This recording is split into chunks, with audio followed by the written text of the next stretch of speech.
அக்னி சித்திரை அத்தியாயம் 7. காலை விடிந்ததும் மகள் எப்போது எழுவாள் என்று அவள் அருகில் அமர்ந்து கொண்டிருந்தார் நந்தினி.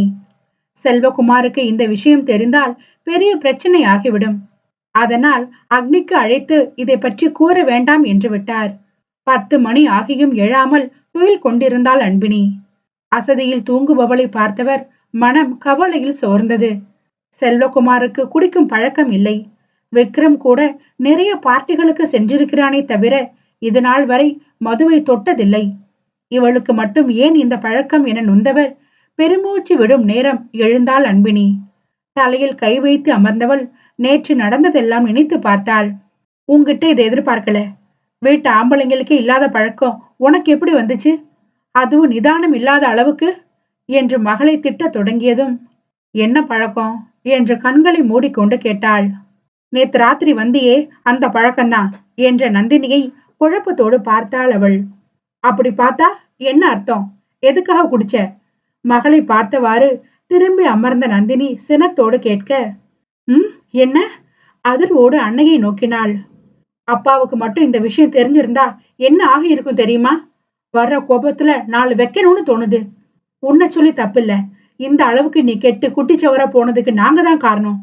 கிட்ட வர முடியல, அவ்வளோ நாத்தம். அந்த தம்பி என்ன நினைச்சிருப்பானோ? நினைக்கவே அசிங்கமா இருக்கு அன்பினி. பெத்தவங்களுக்கு நல்ல பேர் எடுத்து கொடுத்துட்ட. மனதில் இருக்கும் ஆதங்கத்தை கொட்டி கொண்டிருக்க, போது நிறுத்துமா. நான் குடிச்சின்னு உனக்கு யார் சொன்னது? யார் நீ சொல்லணும்? இல்ல யாரு சொல்லணும்னு கேக்குறேன் என்று எழுந்து நின்றவர், அப்படி ஒரு நாத்தம் உன் மேல. பக்கத்துல நின்னா சாப்பிட்ட மொத்தமும் வாந்தியா வந்துரும் போல என மகளை முறைத்தார். நாத்தம் வந்தா குடிச்சிருக்கேன்னு அர்த்தமா என அன்னையை முறைத்தவள், போன எனக்கு வர தெரியாதா? எதுக்காக அவனை அனுப்பி வச்சீங்க என்றாள். அப்படித்தான் இத்தனை நாளா நம்பிட்டு இருந்தேன். ஆனா நேத்து நைட்டு தான் தெரிஞ்சது நான் வளர்த்த லட்சணம் என்னன்னு. நிறுத்துமா. நான் குடிக்கவும் இல்ல, குடிகாரியும் இல்ல. நேத்து பார்ட்டியில மகேஷ் ஓவரா மட்டை ஆயிட்டான். அவனை என்னால கூட்டிகிட்டு போக முடியாதுன்னு அவன் டிரைவருக்கு கால் பண்ணேன். அவர் ரூட்டு கேட்டு ரொம்ப நேரமா அலைய வச்சுட்டாரு. அந்த கடுப்புல எதிரில வந்தவனை பார்க்காம மோதிட்டேன். கையில இருந்த சரக்கு மேல ஊத்திடுச்சு. கிளீன் பண்ணிட்டு கிளம்புறதுக்குள்ள அவன் வந்து சீனை கிரியேட் பண்ணிட்டான். நேற்று இரவு நடந்ததை நீண்ட விளக்கமாக சொல்லி முடித்தாள். சரி, குடிக்கல, சந்தோஷம். ஆனா எதுக்கு குடிக்கிற இடத்துக்கு நீ போற? எந்த இடத்துக்கு வேணா போக எனக்கு உரிமை இருக்கு. எனக்கு மட்டும் இல்ல, எல்லாருக்கும் அந்த உரிமை இருக்கு. அதுல இருந்து நம்ம எப்படி பாதுகாப்பா இருக்கோம் என்றதுலதான் எல்லாமே இருக்கு. பார்ட்டிக்கு போறதால நான் தப்பான பொண்ணும் இல்ல, கோவிலுக்கு போற எல்லா பொண்ணுங்களும் நல்லவங்களும் இல்ல. கடுப்பில் எழுந்து பாத்ரூம் சென்று விட்டாள்.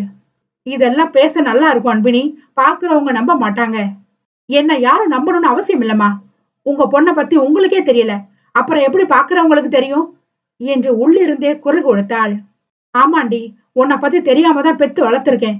நந்தினியும் அவளுக்கு சரி சமமாக பேச, இப்ப உனக்கு என்னதாமா பிரச்சனை என்றாள் அன்பினி. நீ தாண்டி பிரச்சனை. இனிமே ஒழுங்கா அந்த இடத்துக்கெல்லாம் போகாம இரு. முக்கியமா அந்த மகேஷ் கூட சேராம இரு என்றவருக்கு பதில் சொல்லவில்லை அன்பினி. மகளிடமிருந்து எந்த பதிலும் வராமல் போக சிறிது நேரம் காத்திருந்தவர் யோசனை வந்தவராக, அது என்னடி நெத்தில காயம் என்று கேட்டார். பல் துளக்கி கொண்டிருந்த அன்பினிக்கு செயல்கள் அப்படியே நின்று விட்டது. அவர் கேட்ட கேள்வியில் கைகள் தானாக காயம்பட்ட இடத்தை வருடியது. புருவத்திற்கு மேல் சின்ன வெட்டு காயம். ஆழமாக இல்லாததால் தையல் போட வேண்டிய வேலை மிச்சமானது அவளுக்கு. காயம்பட்ட இடத்தில் விரல் பட்டதும் லேசாக வலிக்க நினைவு அதை கொடுத்தவனை துரத்த ஆரம்பித்தது. காலையில் இருந்து பரமேஸ்வரி மிகுந்த ஆனந்தத்தில் உலாவிக் கொண்டிருந்தார். அக்னியின் திருமண பேச்சை ஆரம்பித்ததும் இந்த உற்சாகம் தொட்டி கொண்டது என்றாலும் உடனே பெண் அமைந்து விட்டதால் இன்னும் ஆனந்தத்திற்கு அளவில்லாமல் போனது. மேற்கொண்டு பெண் வீட்டில் என்ன எதிர்பார்க்கிறார்கள் என்று விசாரிக்க சென்றிருக்கிறார் மணிவண்ணன். ஜாதகம் பொருந்தி விட்டதால் இந்த பெண்ணை பார்க்குமாறு போட்டோ காட்டினார் மகனுக்கு. பார்க்க வரும் நேரம் செல்வகுமாரிடம் இருந்து அழைப்பு வந்திருந்தது. முக்கியமான மீட்டிங் இருப்பதால் பார்க்காமல் சென்று விட்டான். வழக்கம் போல மகளிடம் பரமேஸ்வரி புலம்ப துவங்க அவளோ அண்ணனுக்கு வாட்ஸ்அப்பில் அனுப்பி வைத்தாள். பேசி முடித்து வந்த மணிவண்ணன் முகம் பளிச்சிட புரிந்து கொண்டார் மகளுக்கு திருமண தேதியை குறிக்கலாம் என்று. அக்னி ஒரு வார்த்தை பெண்ணை பிடித்திருக்கிறது என்று விட்டால் உடனே அடுத்த கட்ட நடவடிக்கையை ஆரம்பிக்கலாம் என்று முடிவு செய்தவர்கள் அழைத்தார்கள் அவனுக்கு. மீட்டிங் இருப்பதாக வர சொன்ன செல்வகுமார் இன்னும் வராமல் இருக்க அந்த அறையில் தன் எதிரிகளோடு அமர்ந்திருந்தான். அன்பினி மீது இருந்த கோபத்தால் அவளை பார்க்காமல் அமர்ந்திருந்தான். விக்ரம் வார்த்தைகளால் அவனிடம் கொக்கி போட அசைந்து கொடுக்காமல் இருந்தான். அம்மாவின் புகைப்படத்தோடு அழைப்பு வர, சொல்லுங்கம்மா என்றான். நீதான் சொல்லணும் அக்னி என்றதோடு அதற்கான காரணத்தையும் கூறினார். அம்மா, நான் ஏற்கனவே உங்ககிட்ட சொல்லிட்டேன். நீங்க எந்த பொண்ணை பார்த்தாலும் எனக்கு சம்மதம். தாய் பேச்சை தட்டாத பிள்ளையாய் கூற, இவன் என்ன சொன்னாலும் எனக்கு நடிப்பாவே தெரியுது அன்பினி. ஏன் என்று தங்கையின் காதை கடித்தான் விக்ரம். ஏன்னா நீயும் நானும் அவன மாதிரி நல்லவன் இல்ல என்று அன்பினியை கடுமையாக முறைத்தான். சும்மா விக்ரம். ஆனா பையன் பயங்கரமான அம்மா செல்லம் போல. அன்னைக்கு அம்மா போன் வந்ததும் மூஞ்சில அப்படி ஒரு பிரகாசம். இவனை கட்டிக்க போறவதான் ரொம்ப பாவம். பால் புட்டி மாறாத இவங்கூட எப்படி குடும்பம் நடத்த போறாளோ என்ற கடைசி வார்த்தையை மட்டும் சத்தமாக சொன்னாள். அவை சரியாக அக்னியின் காதில் விழுந்து விட அன்னையிடம் பேசியவாறே முறைத்தான் இருவரையும். நெற்றி கண்ணை திறந்துட்டான் அன்பினி. இனி மூச்சு வாங்க 10 பக்கத்துக்கு டயலாக் பேசுவான் பாரு என்று சிரித்தான் விக்ரம். இருவரும் தன்னை பற்றி தான் பேசுகிறார்கள் என்பதை நன்கு உணர்ந்த அக்னி, அம்மா இப்ப என்ன உங்களுக்கு? பொண்ணு எப்படி இருக்குன்னு சொல்லணும் அதானே என்ற கையோடு போனை ஸ்பீக்கரில் போட்டுவிட்டு வாட்ஸ்அப்பில் இருக்கும் புகைப்படத்தை திறந்தான். அவன் பார்க்கும் ஆர்வத்தை விட எட்டி பார்க்கும் அன்பினியின் ஆர்வம் அதிகமாக இருந்தது. நீ எதுக்கு இப்படி எட்டி பார்க்கிற என்ற விக்ரமின் கேள்வியில் இருக்கையை விட்டு முன்னே நகர்ந்து இருப்பது தெரிந்தது அவளுக்கு. பாவம், அந்த பொண்ணை நினைச்சு கவலையா இருக்கு என்று சமாளித்தவள் 2 நொடி கூட அமைதியாக இருக்கவில்லை. மீண்டும் எட்டி பார்த்தாள். புகைப்படத்தில் இருக்கும் பெண்ணை பார்த்தவனுக்கு பிடித்து போக, அம்மா உங்க மருமகளை எனக்கு ரொம்ப பிடிச்சிருக்கு. பார்க்க குடும்ப பொண்ணா அழகா இருக்காங்க. சில பொண்ணுங்கள மாதிரி பஜாரித்தனமா தெரியல. அது மட்டும் இல்ல, இப்ப இருக்க பொண்ணுங்க விடிஞ்சது போற இடமே ஒயின் ஷாப் தான். ஆனா இந்த பொண்ணை பார்த்தா அப்படி ஏதும் தெரியல என்ற அக்னியின் பார்வை அன்பினியை கேவலமாக தீண்டியது. மேற்கொண்டு ஆக வேண்டியதை பாருங்க என்றவன் அன்னையின் சிரிப்பு சத்தத்தை மனம் மகிழ்ந்து கேட்டு கொண்டிருக்க, வெடுக்கென அவன் கையில் இருந்த போனை பிடுங்கினாள் அன்பினி. அவன் சுதாரித்து எழுவதற்குள் அந்த போனில் இருந்த பெண்ணின் புகைப்படத்தை அழித்து விட்டாள். அந்த கையோடு பரமேஸ்வரியின் அழைப்பையும் துண்டித்தாள். என் போனை கொடு முறைப்போடு அக்னி கேட்க, இது என்ன ஆபீஸா இல்ல பொழுதுபோக்குற பார்க்கா? மீட்டிங் ஹாலில் நடப்பில்லாம ஓ இஷ்டத்துக்கு பேசிட்டு இருக்க. மீட்டிங் முடிஞ்சதும் போனை வாங்கிக்க என்று அவசரமாக பதில் அளித்தாள் அன்பினி. கோவப்படுத்தாத, மரியாதை என் போனை கொடுத்துடு என்ற நேரம் பரமேஸ்வரி மீண்டும் அழைத்தார். அதை அன்பினி கட் செய்ய கோபம் துளிர்விட தொடங்கியது அவனுக்கு. ஏய் கொடுடி என்றவன் பறிக்க முயல, உனக்கு எதுக்கு அவன் போன் கொடு என்று விக்ரமும் சொல்லிக் கொண்டிருந்தான். எதற்கும் அசைந்து கொடுக்காதவள், மீட்டிங் முடிஞ்சது போனை வாங்கிக்க என்றால் விடாப்பிடியாக. என் போனை வாங்கி வைக்கிற உரிமை உனக்கு கிடையாது. எங்க அம்மா பயந்துட்டு இருப்பாங்க, போனை கொடு. அவன் கோபம் அறியாது அன்பினை பிடிவாதம் பிடிக்க மீண்டும் பரமேஸ்வரி அழைத்தார். அக்னியை வெறுப்பேற்ற எண்ணியவள் வரும் அழைப்பிற்கு உயிர் கொடுத்து, ஆபீஸ் நேரத்துல எதுக்கு போன் பண்றீங்க? எதுவா இருந்தாலும் உங்க மகன் வீட்டுக்கு வந்தது பேசிக்கோங்க என்றதோடு அழைப்பை பட்டென்று துண்டித்தாள். அன்பினியின் செயலில் அக்னியின் கோபம் கண்ணை மறைக்க அடிக்க கை ஓங்கினான். அதை பார்த்த விக்ரம் தங்கையை காப்பாற்ற வர அவளுக்கு விழ வேண்டிய அடி அவன் கன்னத்தை பதம் பார்த்தது. அடி வாங்கிய கோபத்தில் விக்ரமும் அக்னியை அடித்துவிட இருவருக்குள்ளும் கலகலப்பு உருவானது. இருவரும் அடியை கொடுத்து 2 மடங்காக வாங்கிக் கொள்ள நடுவில் நின்று தடுத்து கொண்டிருந்தாள் அன்பினி. அக்னி விடு அவன என்று அவன் தோளை தொட்டதும் வெகுண்டு எழுந்தவன் விக்ரமை அலைக்காக கீழே தள்ளினான். அன்பினி கழுத்தை பிடித்தவன் முன்னால் நகர அவளோ பயத்தோடு பின் நகர்ந்தாள். அக்னியின் கண்களில் நீர் தேங்கி கோபத்தில் முகம் விரிந்திருந்தது. பற்கள் கடிபடும் வீரியத்திற்கு ஏற்ப அவன் கைகள் அவள் கழுத்தை இறுக்கிக் கொண்டு சுவற்றில் முட்டியது.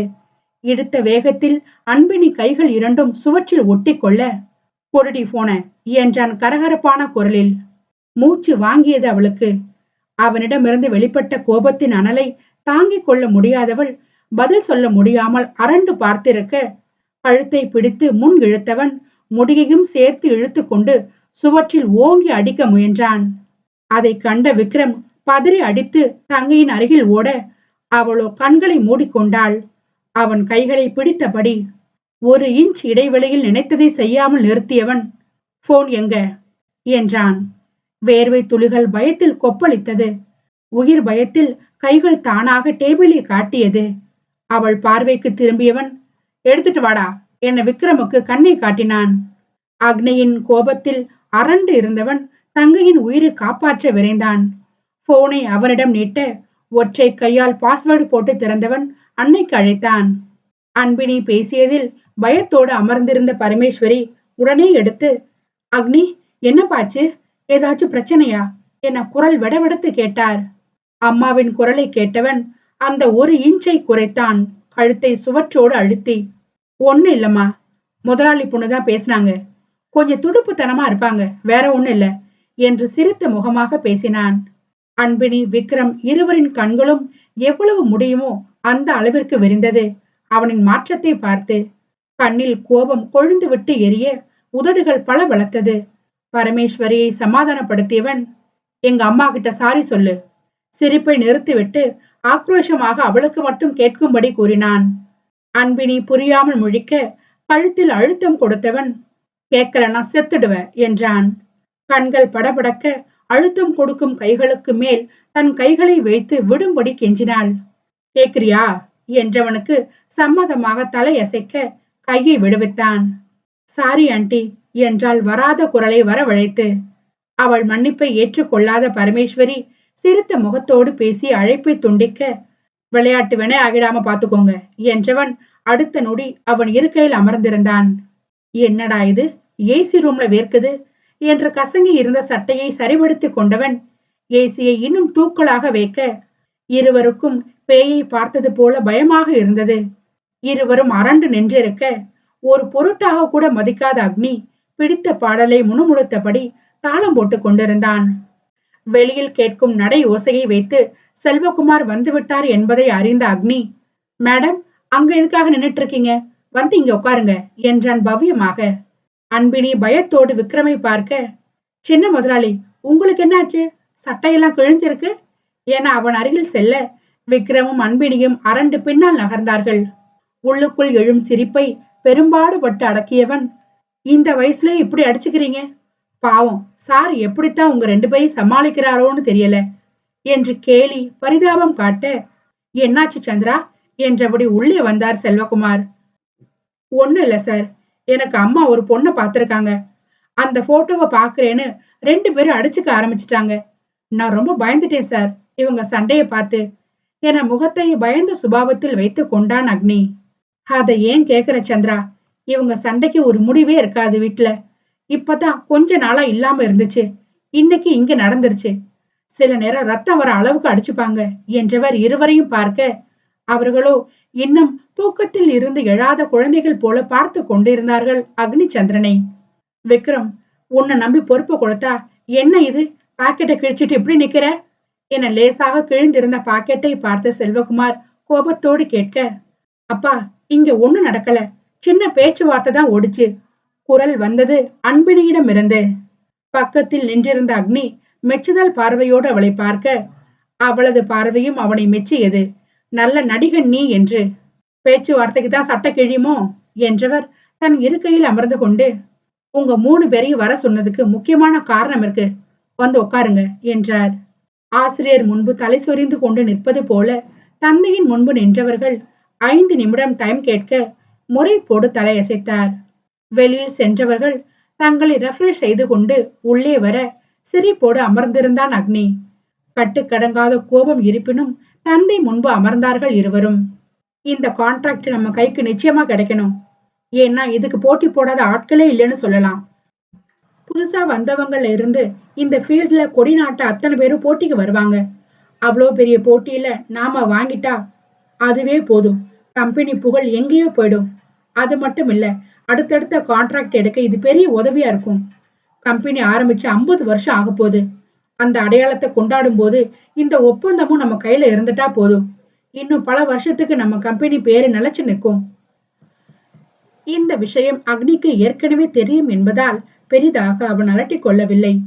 பெற்ற பிள்ளைகள் இருவரும் தந்தைக்கு நம்பிக்கை ஊட்டும் விதமாக பேசிக் கொண்டிருக்க, சந்திரா, இந்த ஒப்பந்தத்தோட முழு பொறுப்பும் உன்கிட்ட கொடுக்கறேன்.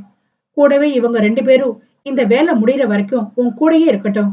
இந்த எக்ஸ்பீரியன்ஸ் ரொம்ப உதவியா இருக்கும் இவங்களுக்கு என்றார். பிள்ளைகளின் முகம் மாறுகிறது என்பதை உணராமல். அக்னியின் பார்வை திருட்டுத்தனமாக அவ்விருவரையும் கேலி பேச, அடுத்து வர எல்லா ஒப்பந்தத்தையும் தனியா பண்ற அளவுக்கு கத்துக்கோங்க என்றார் செல்வகுமார். ஒப்புக்காக தலையாட்டிய இருவரும் அக்னியை முறைக்க, சார், நீங்க சொன்ன எல்லாத்தையும் பக்காவா பண்ணிடலாம். அதே மாதிரி நீங்களும் எனக்கு ஒரு ஃபேவர் பண்ணணும் என்று கொக்கி போட்டான். என்ன சந்திரா, தூபம் எல்லாம் பலமா இருக்கு, என்ன கேட்க போற? யதார்த்தமாக கேட்க, அம்மாவுக்கு நான் ஒரு ப்ராமிஸ் பண்ணியிருக்கேன் சார். என் கல்யாண விஷயம் ஆரம்பிச்சதுல இருந்து அவங்க கூட தான் முழு நேரமும் இருப்பேன்னு. ஒரு மாசம் முழுசா எனக்கு லீவ் வேணும் என்றவனின் பார்வை தன் எதிரில் இருக்கும் இருவரைத்தான் ஊடுருவியது. இவன் என்ன மனிதன் என்பதைப் போல குழப்பம் சூழ்ந்த முகத்தோடு பார்த்து கொண்டிருந்தார்கள். ஒரு மாதம் சவால் விட்டிருக்க அவனே ஒரு மாதம் விடுப்பு கேட்கிறான் என்ற குழப்பத்தில் அவர்கள் பார்க்க, இனிதான் ஆட்டம் ஆரம்பம் என்று உள்ளுக்குள் மகிழ்ந்தான் அக்னி. உன்ன மாதிரி ஒரு பிள்ளைய பெத்த அந்த புண்ணியவதி ரொம்ப புண்ணியம் பண்ணிருக்கணும். இந்த காலத்துல இந்த மாதிரி ஒரு பையனை பார்க்கவே முடியாது சந்திரா. ஒரு மாசம் என்ன, 6 மாசம் லீவு கூட எடுத்துக்கோ. நீ வர்ற வரைக்கும் இவங்க 2 பேரும் எல்லாத்தையும் பொறுப்பா பாத்துப்பாங்க. உனக்கு எப்ப தோணுதோ அப்ப நீ இந்த ஆபீஸ்க்கு வா. உனக்காக எப்பவும் காத்திருக்கும் என்று உள்ள மகிழ்ந்தார். நன்றி உரைக்காதவன் சிரிப்பால் அதை உணர்த்த, பொண்ணு பேர் என்ன சந்திரா என்றதும் படபடத்தது அன்பினி சித்திரையின் இதயம். தெரியாது சார், அம்மாவைதான் கேட்கணும் என்றவனை இப்போது செல்வகுமாரும் விசித்திரமாக பார்த்தார். என்ன சார் பாக்குறீங்க என்றவனை பார்த்து, ஒண்ணுமில்ல என்பது போல தலை அசைத்தார் செல்வகுமார். எனக்கு எல்லாமே என் குடும்பம் தான் சார். அவங்க என்ன செஞ்சாலும் என் நல்லதுக்காகத்தான் இருக்கும். வர்ற பொண்ணு என் குடும்பத்தோட ஒத்து போனாலே போதும். எனக்கு வேற எந்த எதிர்பார்ப்பும் அந்த பொண்ணுகிட்ட இல்ல. என் குடும்பமே அந்த பொண்ணை தாங்கும். பதிலுக்கு என் மனைவி தாங்க வேண்டாம். அவங்கள ஒதுக்காம இருந்தாலே போதும். எங்க வீட்டு சொர்க்கத்துல கடைசி வரைக்கும் அந்த பொண்ணுக்கும் இடம் இருக்கும் என்றவனை ஆழ்ந்து நோக்கி கொண்டிருந்தாள் அன்பினி. நிச்சயமா வர்ற பொண்ணு நீ எதிர்பார்த்த மாதிரி இருப்பா சந்திரா என்றவரை பார்த்து சிரித்தவன் ஒப்பந்தம் தொடர்பாக பேச ஆரம்பித்தான். முதல் கட்டமாக ஒப்பந்தம் தொடர்பாக ஒருவர் வெளியூர் செல்ல வேண்டிய நிலை வருவதால் செல்வகுமார் செல்வதாக முடிவானது. அவர் வரும் வரை அன்பினி, விக்ரம் இருவரும் அக்னியோடு சேர்ந்து இங்கு வேலை பார்க்க வேண்டும். விக்ரம் அனைத்து மனஸ்தாபங்களையும் மறந்து அக்னியோடு சேர்ந்து ஒப்பந்தம் தொடர்பாக பேசிக் கொண்டிருக்க, அன்பினி சித்திரையின் மூளை வேறு எதுவோ கணக்கு போட்டது. அதன் வெளிப்பாடாக, அப்பா, நீங்க மட்டும் தனியா போக வேண்டாம், விக்ரம் உங்க கூட வரட்டும். இங்க 3 பேர் இருந்து வேலை பார்க்கறதுக்கு பதிலா 2 பேரை பிரிஞ்சு வேலை பார்த்தா சுலபமா இருக்கும். அதே நேரம் நான் கத்துக்கிட்ட வேலையை விக்ரமுக்கு சொல்லித்தர முடியும். அதே மாதிரி அவனும் எனக்கு சொல்லித் தருவான் என்றதும் வேலை அடிப்படையில் யோசித்த செல்வகுமார், பரவாயில்லையே, என் பொண்ணு பிசினஸ் உமனா மாறிட்டா என்று பெருமை கொண்டவர் அவள் சொல்லியபடியே பின்வரும் நாட்களை நடத்த திட்டமிட்டார். மகளின் திட்டம் சோதிக்கப் போகிறது என்பதை அறியாமல்.